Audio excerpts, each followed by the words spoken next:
இடித்து பிழியப்பட்ட ஒலிவ எண்ணெய். அதுக்கு பேர் தாங்க கெத்செமனே தோட்டம். கெத்செமனேனா என்னங்க? ஒலிவ எண்ணெய் செக்காட்டுகிற இடம். இந்த ஒலிவ எண்ணெய் செக்காட்டுகிற இடம் என்ன? அங்கதான் போய் ஆண்டவர் முகங்குப்புற விழுந்து அவருடைய முகத்தின் வேர்வை ரத்தமாய் தரையில விழ, ஆகிலும் என் சித்தத்தின்படி அல்ல உம்முடைய சித்தத்தின்படி ஆக கடவுது என்று ஜெபம் பண்ணாரு. வேற எங்கேயும் போய் ஜெபம் பண்ணல. அந்த ஒலிவ பழத்தோட்டம் இருக்கிற அந்த கெத்செமனே தோட்டம், அதுதான் ஒலிவ எண்ணெய் அனுபவம்.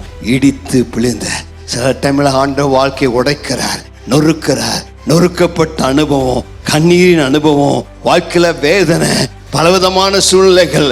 அந்த உபத்திரவத்தின் மத்தியிலும் ஆண்டரை விடாதபடி, அப்பா நீங்க தான் இறங்க வேண்டும், நீங்க தான் பதில் தர வேண்டும் என்று அந்த கடினமான பாதை வழியாய் செல்லும் பொழுதும், உபத்திரம் வழியாய் செல்லும் பொழுதும் உன்னுடைய கையை உயர்த்தி ஜெபிக்கிறாய. ஆண்டவர் சொல்ற, இதுதான் என்னுடைய இடித்து பிழிந்த ஒலிவ எண்ணெய், இதுல நான் பிரியமா இருக்கிறேன். இவர்கள் என்னுடைய சமூகத்தில் நிற்கிற தேவனுடைய தாசர்கள், இவர்கள் வெளியேறப்பட்டோம்.